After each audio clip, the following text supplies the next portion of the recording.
Aloha, y'all. It's been a hot minute. I took a social media break. We're getting back in the juice, the saddle. But here we are. Let's get into it. The astrology and the tarot cards for the day. This Friday, this Freya's Day, the 11th of July, Freya's Day. Friday, named after Freya, or Frigg, the Nordic Venus essentially equivalent in the Nordic pantheon. And it is, like I said, a Venus-ruled day. The sun is in Cancer. The moon is in Capricorn. I'll reference the other astrology as we go, but since I've been gone, Uranus has entered Gemini, so that's a pretty big deal. And we just had a full moon in Capricorn, so you probably felt that. Let's go ahead and pull, or show you the cards I've already pulled. I do this live on Facebook, but I show y'all a quicker version if you want. This. The card of the day is the Two of Swords. So if you're an air sign, a Gemini, a Libra, and Aquarius, you're a sword, you're the mind, though everybody has a mind. And the twos are about bifurcating decisions, right? On page 124, making wise decisions, taking the path of the heart despite the challenges. Mercury's in Leo. It's like, I got to use my head, but I need to come from a place of heart. Sun in Cancer, Mercury in Leo. Even though there's challenges, it's not going to be easy, right? Consider what decisions and choices you have made in life. Moon in Capricorn, Mars in Virgo. We're trying to get a clearer picture of where we are. Page 124, Two of Swords. I trust my ability to find my way. The Two of Swords speaks about choices. It asks us to consider what it means to make a powerful choice. What does it actually involve? Mars and Virgo. It's like, practically speaking, Moon and Capricorn. What can we think about this? We can consider a distinction between a choice and a decision, as they are often viewed as two words with the same meaning. A decision is about looking backwards, weighing up the past, and moving forward based on what we have concluded. A choice, on the other hand, is coming completely free from the past, arising out of a clear, open awareness, space, nothing. There are no reasons or justifications in a choice. It is simply made. Decisions, therefore, exist in the domain of the small egoic self, attached to the stories about life, while choices are spontaneously arising out of freedom of the universal self. We gift ourselves choice, but must work and deliberate when making a decision. Both ways have value when used wisely. In our culture, we appear to have greater and greater choices, right? More options, right? But that's actually not what's happening. If we look closely, it becomes clear that what we have are more and more options arising within the same limited context. Far from giving us freedom, we are overwhelmed with the alternatives, which require us to sift through more and more information to make a decision. We don't mind it at a level, Venus and Gemini, but it can be a little overwhelming. Uranus and Gemini now, trining Pluto retrograding in Aquarius. To go one way or another becomes an agonizing cloud of information. This reminds me of Gandalf in the Mines of Moria. He's got to sit and pause and go, which way do I go? We got to get out of here. You can go deeper into the mines or get the heck out of Dodge. There are times when we need to reference the past and gain some additional knowledge. The key is to recognize when we are getting lost in all of the details, the shadow of Mars and Virgo, the shadow of Venus and Gemini, Uranus and Gemini. Don Juan Matus, the Mexican shaman, characterized by Carlos Castaneda, asked a simple yet profound question when faced with two different paths. Does this path have a heart? Mercury in Leo, Sun in Cancer, right? Jupiter in Cancer. Does this have a heart? He goes on to state that all paths are the same. They lead nowhere. Like Don Juan, I would say a path with no heart is devoid of joy, with no sense of expansion. Taking it feels intensely difficult. With time, however, it becomes normalized and we get comfortable like a clenched fist we no longer notice. For me, a path with heart isn't automatically easy. It can present incredible challenges. It carves out the vessel of emotion, making it deeper, and yet it feels expansive, exciting, and evolutionary. Uranus and Gemini, trining Pluto and Aquarius. It's like, gotta make moves, gotta evolve, gotta keep expanding. In the artwork, we see a woman at the bottom of the steps literally split between two possible paths behind her. Yes, there are two paths you can go by, two roads you can go by, but in the long run, which one's coming from your heart? She appears calm and balanced. Her light of intelligence shines from within. The two paths look similar, but each present her with a different possibility. Which way should she go? The wolf symbolizes a deep connection with intuition, inner tuition, Sun in Cancer. There is no obvious right way to go. This is the point of choice. This is your point of power. So the two of choice, making wise decisions, taking the path of heart despite the challenge, considering what decisions and choices you have made in life.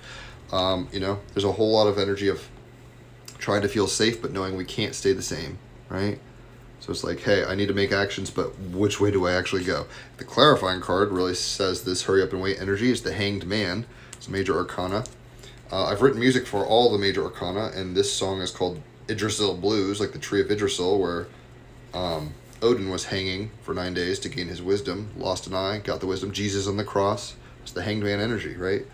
On page 46, I now surrender, thy will be done. That's what Jesus said, right? He's like, I don't want to do this, but this is part of the trip. I gotta do it. The Hanged Man, surrender to the unknown, sacrificing your idea of power, allowing the pause to give you perspective, and attainment of the tiger self and enlightenment are within reach. I think we can actually make choices and decisions from a place of patience and stillness, even though that can be very uncomfortable. And when, like Gandalf, he sat with the whole crew in the mines of Moria, and then he's like, let's just wait here for a second while I make my choice. He wasn't just like, let's go, and ran like as quick as possible. Let's sit in it, and there's no wrong decision in a sense, but they're going to have very different results. So be wise, open your Odin eyeball and see what's going on around you. But yeah, check out the song I wrote for that. It's funky. It's got a great guitar solo. I'll post that in the comments. The last card we've got for Friday, the wild card, is the Fairy Oracle card. Friday Fairy Oracle card. Number 39, Lasguna. Let's see what she's got to tell us. Oh, if I could only turn more quickly. Lasguna. She's leaning forward, even though she's sitting still. See, it's this kind of contradictory thing.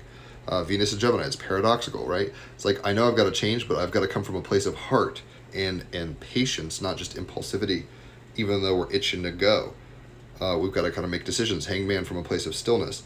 Lasguna, 39 on page 129. Sunken treasures, discovery of self, and adventure. Lasguna tells us to pay attention to our dreams. North Node in Pisces, Sun in Cancer, right? Jupiter in Cancer. Pay attention to your intuition. Pay attention to your dreams, to listen to the murmur of the waters, to note the patterns in the damp fallen leaves, to listen for the distant high sounds of angelic music among the stars. She also suggests soothing baths, hot tubs, jacuzzis, trips near to the nearest spa or hot spring, dips in the handiest sea pond or mountain lake. Mud baths also help us quiet down and become strong enough to explore her territory, which is the earth and the waters from the depths to the heights. As important as it is to explore the inner realm, she tells us that exploration of the outer realm is also vital. She suggests that we go places we have never been, try things we have never done, take classes in subjects we always meant to study someday, maybe even learn a language, and see where that takes us, right? Venus and Gemini, Uranus and Gemini now, trining Pluto and Aquarius, retrograde. It's like, punctuate your mind. Challenge yourself. You're used to playing on the slide, go to the monkey bars, see how that feels. It almost goes without saying that she recommends exploring fairies.